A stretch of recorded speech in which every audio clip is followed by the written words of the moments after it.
Praise the Lord. Amen. Praise the Lord. Thank you, Lord.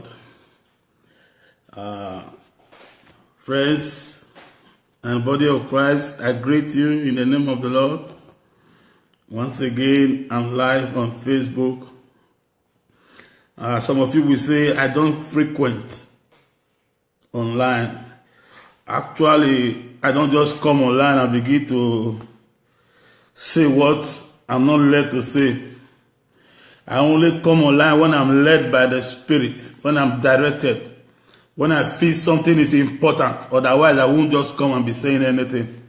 But I always want to say things that are important, because a lot of us, as the body of Christ, we lack many understanding, and by so doing now, we are being usurped by so-called quote-unquote people that are in position of authority.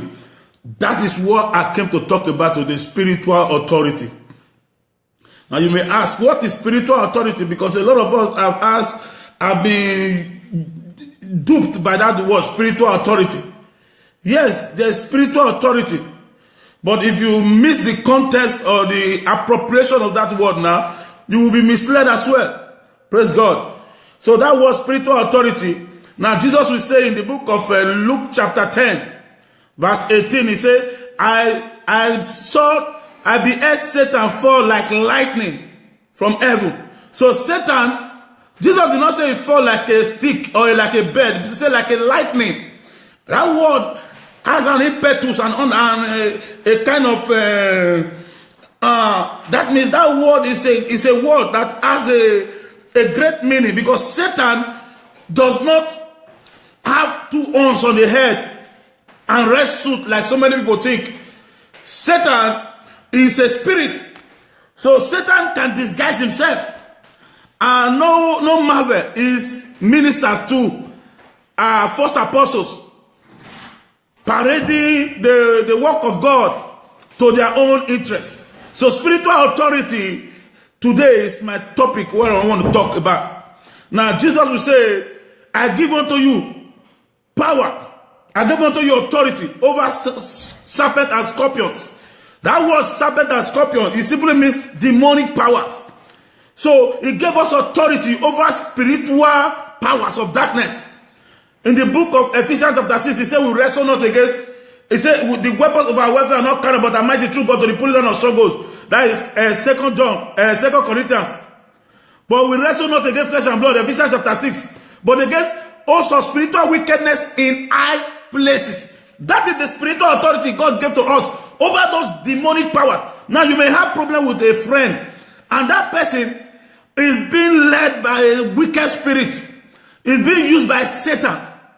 So in disguise now, that person may be harming you, but he is led by the powers of darkness. Because we that are of God, we have the Spirit of God. But the people of the world, most of them, they operate under the spirit of darkness.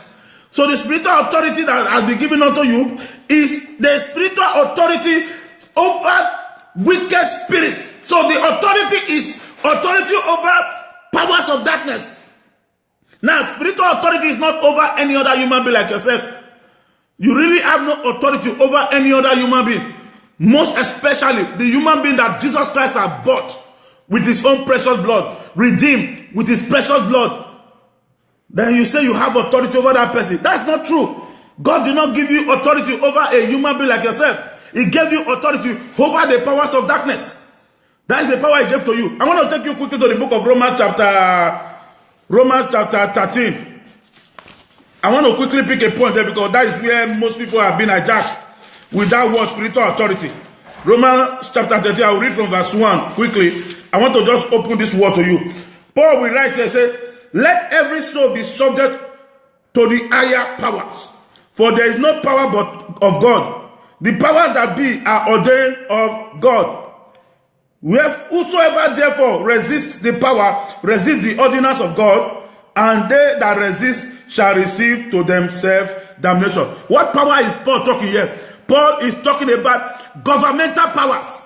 God was the one that instituted governmental powers. That means the structure of government to put control in a society.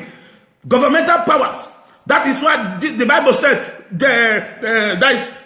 give what belongs to Caesar to Caesar. Pay your what they call it.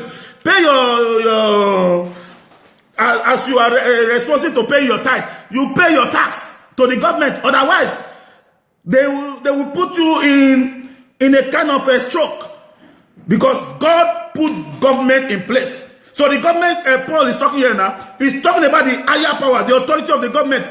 It is God that established it in the book of Genesis chapter 9.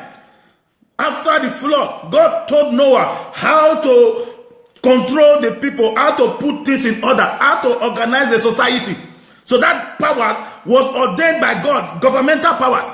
But spiritual authority is given to each and every one of us. You that is listening to me, you have that authority over the work of darkness around you. You have that authority.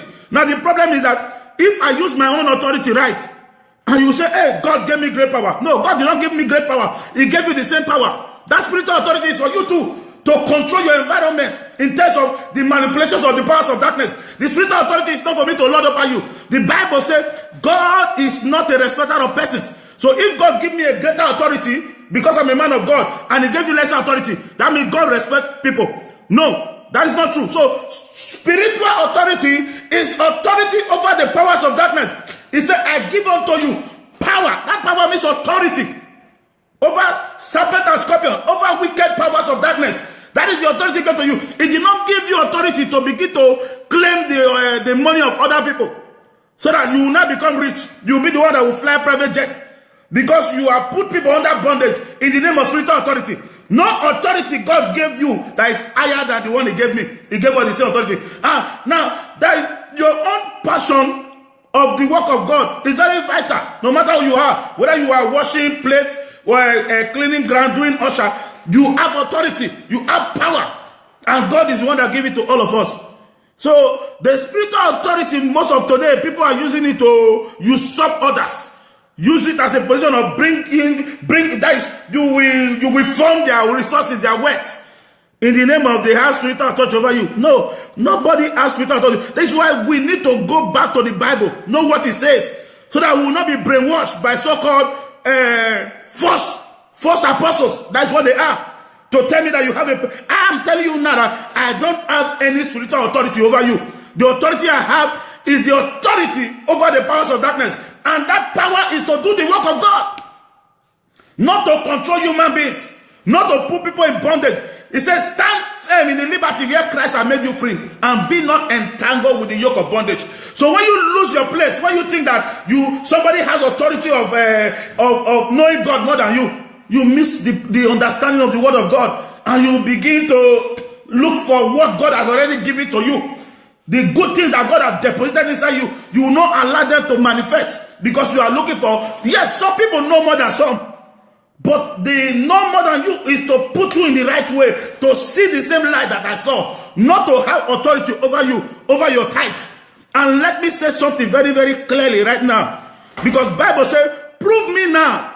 God said, the only thing, one of the points God gave us in the Bible, that we should prove him. That means it has to be my own volition. I have to be willingly to understand that this is what God said. I believe God for his word. Anybody that coerces you to bring your tithe by force through your ATM machine or through your credit card, that person is coercing you. And let me tell you, God can never bless you, because it is a coercion. It is not a willingly gift. So authority is not of your authority over your tithe, over your money, over your family. No, you have to submit your authority to God. He said, after all your obedience is complete. Obedience to who? Obedience to Christ, not to man. Now, that doesn't mean you will not respect man or respect pastors. That's not what I'm saying. But the authority that God gave to every man that believes, he gave it to you yourself. So that you begin to use that authority to begin to find out what the word of God says, and begin to live in that victory, in that dominion, in that authority, which is to arrest every demonic agent that is oppressing your life. I pray to you that sense will come upon you today. One of the problems we lack in Christianity is sense, common sense. We lack sense, and because we don't have sense, we want to look for who will give us sense, and they will take our sense, take our money, take our time. Then they will be rich, they will live the big life, we will be struggling. And you will say, I walk in power. You are walking in power, you are gossiping, you are begging, you are not living in the victory, you are not living in dominion, because you are giving somebody else your authority.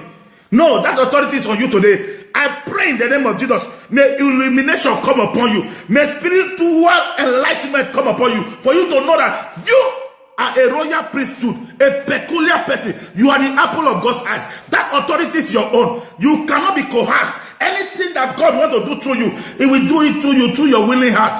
You submit yourself to God. Submit yourself to the authority of God. So whatever it takes that you lack, ask God. God, show me, where am I lacking?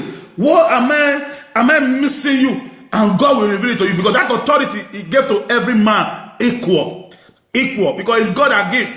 I cannot give you authority. No, I don't have authority to give to you. I can only receive from the Creator, and you too can receive from Him if you go on your knees. I pray for you right now in the name of Jesus, listening to me. Everywhere the enemy are blocking your destiny, darkening your eyesight, your vision, may you receive revelation today in the name of Jesus. I don't mean have an extra biblical revelation. I mean have the understanding of the word of God, and it will begin to impact your life positively. In the name of Jesus, I pray for you. You will be blessed. As Deuteronomy chapter 28 verse 2 says, all these blessings shall come upon you. May you be blessed. May you be favored. May you be delivered in the name of Jesus. It said, upon Mount Zion shall be deliverance, and the children of Jacob shall possess the possession. Whatever the enemy has robbed from you, under the guise of spiritual authority, may you recover in the name of Jesus.